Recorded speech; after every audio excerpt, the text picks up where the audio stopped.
Good evening. I would like to welcome you to the Phi Theta Kappa Induction Ceremony. I would like to recognize our current officers and advisors. Would the officers please stand?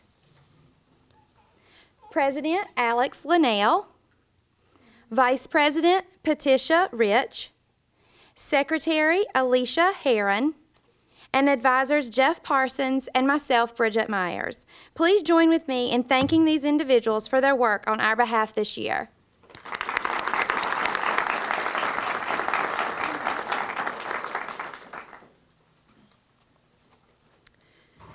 It is an honor to have been selected to become members of Phi Theta Kappa, the leading honor society for two-year colleges.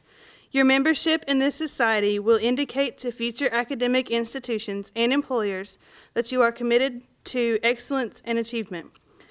Currently, Phi Theta Kappa claims over 2 million members and 1,200 chapters. The National Phi Theta Kappa was established in 1918 and is the only internationally acclaimed honor society serving colleges with associate degree programs. Membership in Phi Theta Kappa is a privilege given to only 10% or less of the student bodies. The purpose of Phi Theta Kappa is to recognize and encourage scholarship among two-year college students.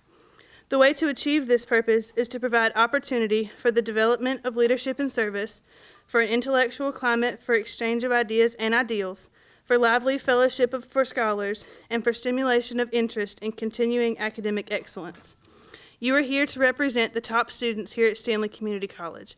You were selected on the basis of your grade point averages that had to be 3.75 or above, with 15 semester hours of coursework completed here at Stanley Community College. Again, I congratulate you on your success.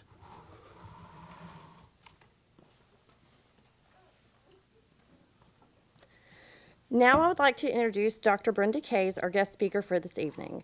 Dr. Kays is our Stanley Community College president.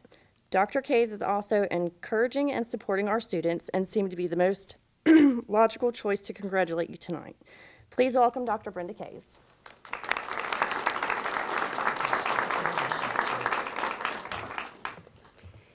It is absolutely amazing to see a full auditorium. Welcome on behalf of our Board of Trustees, the faculty, the staff at Stanley Community College. We're so pleased to have you with us this evening. And a special congratulations to our inductees. I'm proud to be with you tonight and have the opportunity to share in this moment. You've worked very hard to be sitting in your seats this evening as an inductee into a most prestigious community college honor society that is recognized around the world. SCC's chapter of Phi Theta Kappa, the Alpha Psi Upsilon chapter, was chartered in 1993. Only those students who have completed at least 15 semester hours toward an associate degree at SCC and have a cumulative GPA of at least 3.75 are invited for membership. And once a student becomes a member of the organization, he or she must maintain at least a 3.5 GPA. Those are high membership standards, and it's obvious that you've worked very hard to be sitting in your seats this evening. So a round of applause for these students, please.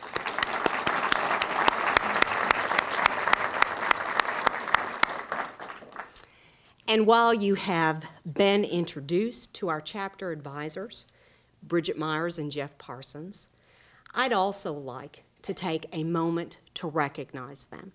They are dedicated to our students, and they take on this extra duty because they too believe that Stanley Community College needs to recognize its best and its brightest, and I appreciate them.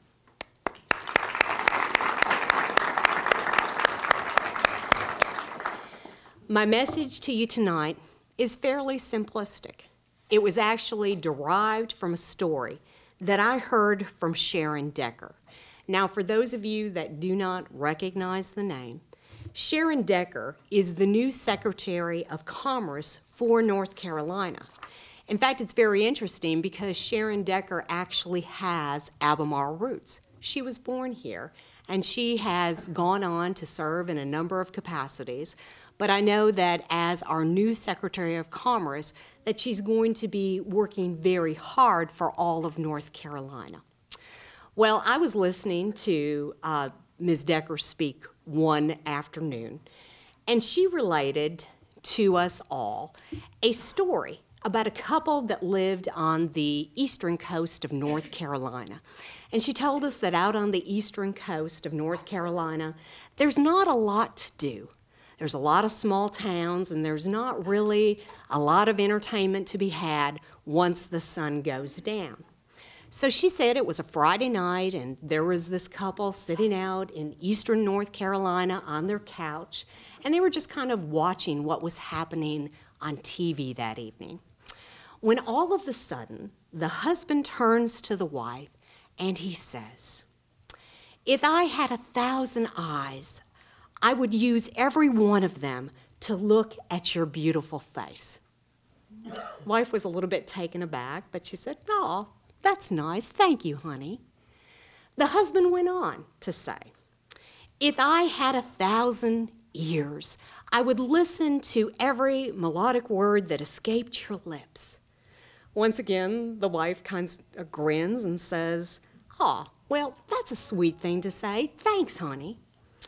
And finally, the husband says, "And if I had 1,000 lips, I would kiss you with each and every one." Well, after the wife suppressed a little bit of a grin and kind of recovered, she looked at her husband and she said, "Darling, I would be thrilled if you just used what you had." And that is absolutely a sentence that is worth a lot of wisdom to impart upon all of us tonight. Just use what you have.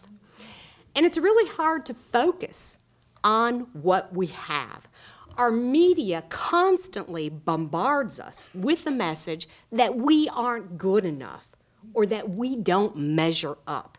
From morning until night, from head until toe, I hear constantly, my hair isn't shiny enough, my wrinkles are so deep that a small peck could find a hiding place, my teeth aren't white enough, I'm either too fat or not curvy enough, I don't always smell so good, and by all means, my feet are a disaster.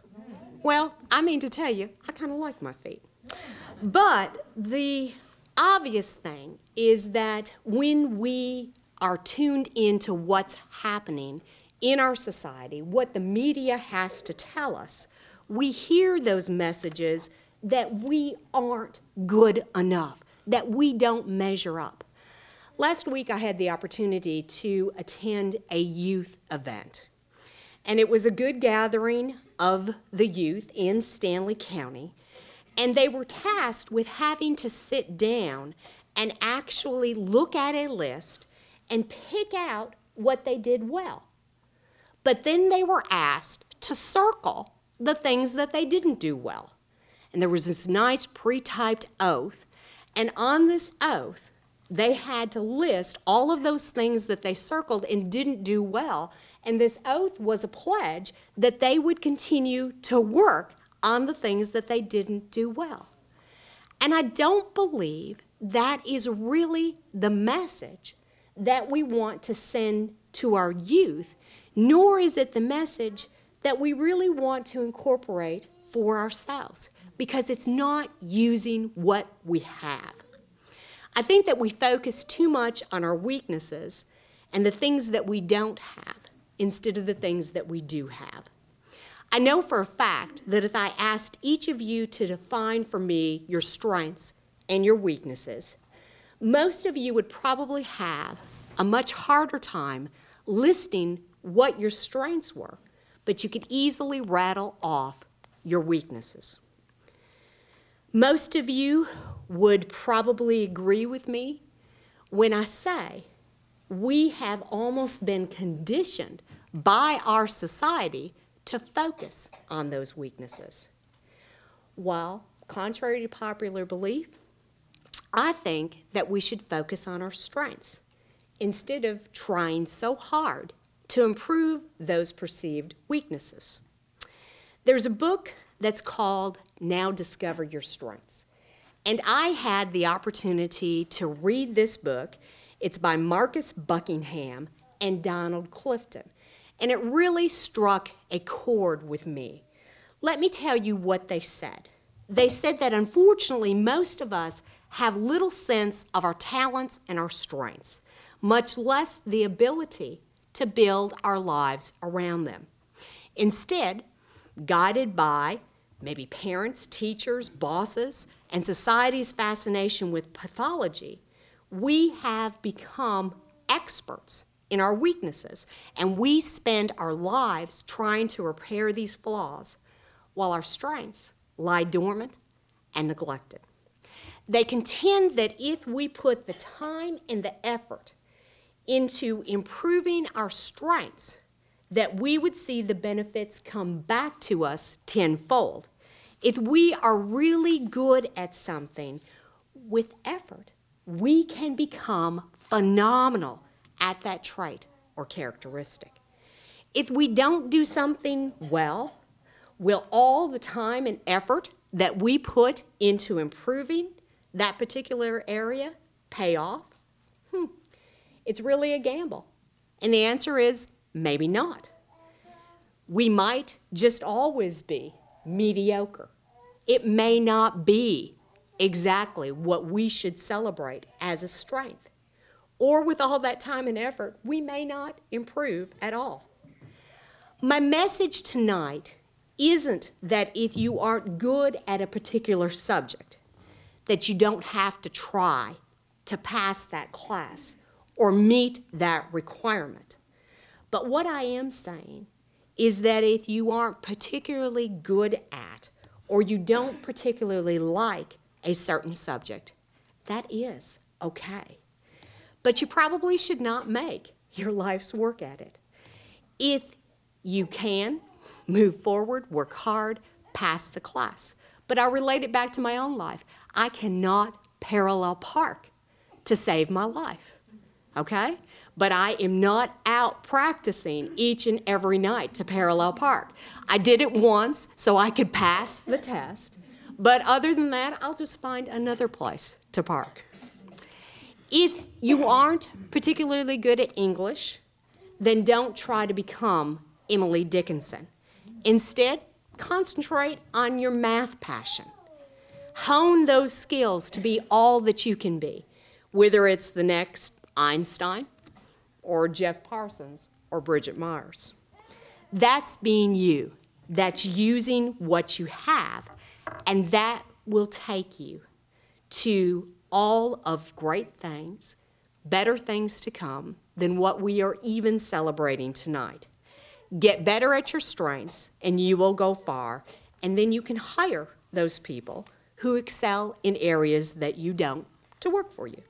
That is what most great leaders do. So my closing comment is thank you and best wishes. Use what you have, hone your strengths, and the rest will take care of itself.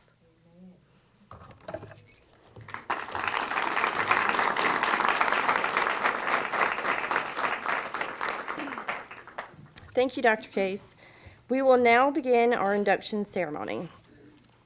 Honored guests, fellow officers, and members, I am pleased to present to you these candidates for membership in our Honor Society. These students have fulfilled all requirements for membership and have been selected because they have chosen scholarship, leadership, service, and fellowship as their hallmarks. I recommend them for acceptance into the Alpha Psi Upsilon chapter of Phi Theta Kappa International Honor Society. You are about to be inducted to a scholarly fellowship that embraces two-year colleges, not only for your own state, but also of the nation and the world. This fellowship is Phi Theta Kappa, and your chapter is Alpha Psi Upsilon. After induction, you will find among the members an atmosphere of scholarship to which you must give of yourself in order that the organization may be meaningful to you. Hi, everyone. I would like to draw your attention and show you on the center table, you will see the emblem for Phi Theta Kappa. It consists of a golden slab keyed at the top and bottom. The golden field refers to the golden opportunities that abound on every hand for our members to evidence their culture and perform good works. Since gold is the most noble of metals, it shall have a further significance in our society, for it shall represent that nobility attained by those who achieved intellectual leadership. Across the slab, you will observe a black band. It represents the three ideals which band us together, and the cultural self-control, which is the necessary foundation of true wisdom, aspiration, and purity. Shining through the black enamel background are the three Greek letters that are the initials of those three Greek words meaning wisdom, aspiration, and again purity. Behind the band is a wreath, on the one side composed of oak leaves and on the other laurel. The oak leaves stand for stability and strength of character, as symbolized by the sturdy oak. The graceful curling leaves of the laurel signify achievement and success, all attributes of membership in our society. Will the first row of inductees please present yourselves for induction? Alicia Freeman Heron.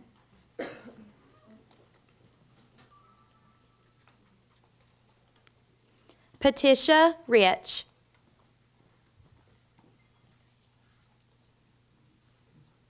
Brandy Michelle Gardner Berg.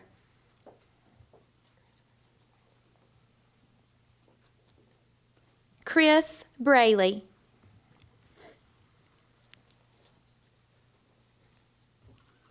Ashley Britt.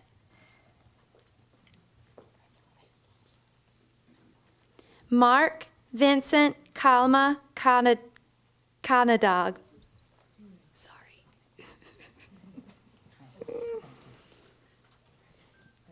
Laura Clark.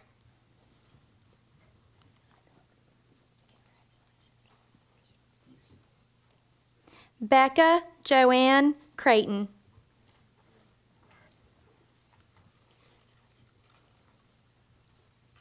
Lindsay Fry.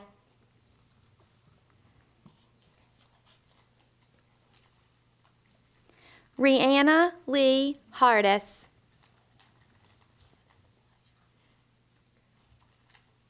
Lydia Ann Heron.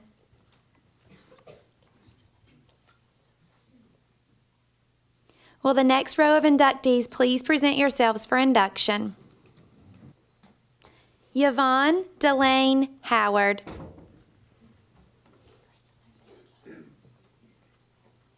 Van Johnson.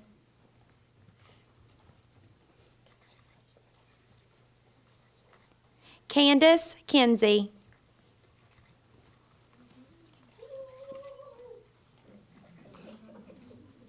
Holly Marie Lamb.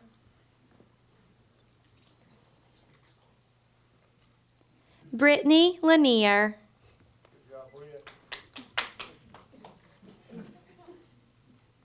Quentin Lee McKimmey.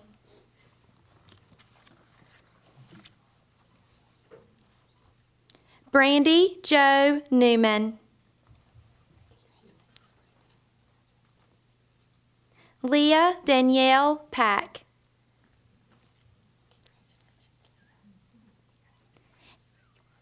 Anthony G. Pass.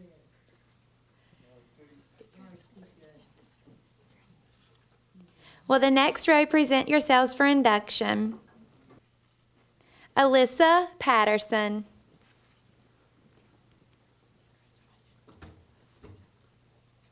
Kayla Nicole Rogers. Armando Cardoso.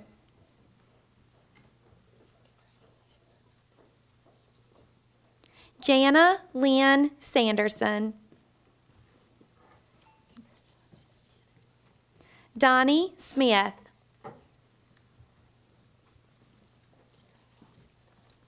Casey Adam Starwalt. Rob Stone. Benita Laney Thomas.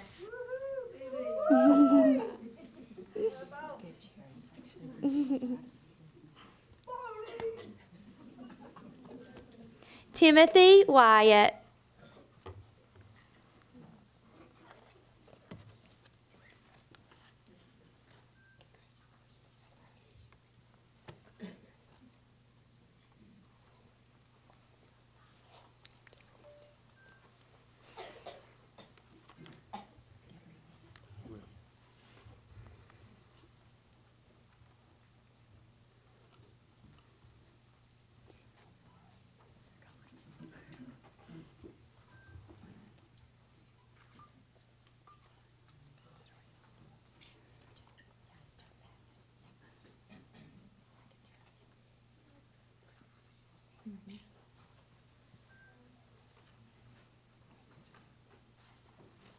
If you see me running out of here, it's because they've set my shirt on fire.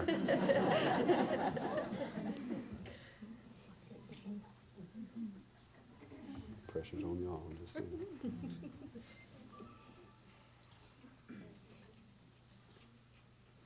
Okay.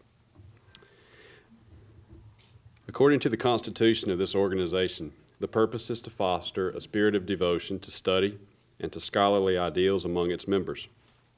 Our principles are embodied in the three Greek words for wisdom, aspiration, and purity. Now that the standards and ideals of this organization have been fully revealed to you, you come to complete the pledge for membership. So inductees, I ask you to please repeat after me your oath of membership. I, and then state your own name,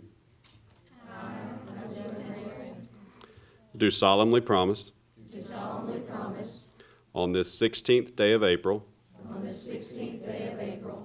to uphold the standards of Phi Theta Kappa, and to make this object and aim, foremost in my mind. And I do solemnly pledge my allegiance to my fellow members, and promise to aid them in all worthy endeavors. You can blow out your candle.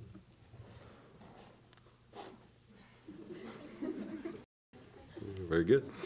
On behalf of Phi Theta Kappa officers, advisors, and the administration of Stanley Community College, I welcome you into the Phi Theta Kappa Honor Society and the fellowship of scholars that it affords. So let's give them a hand.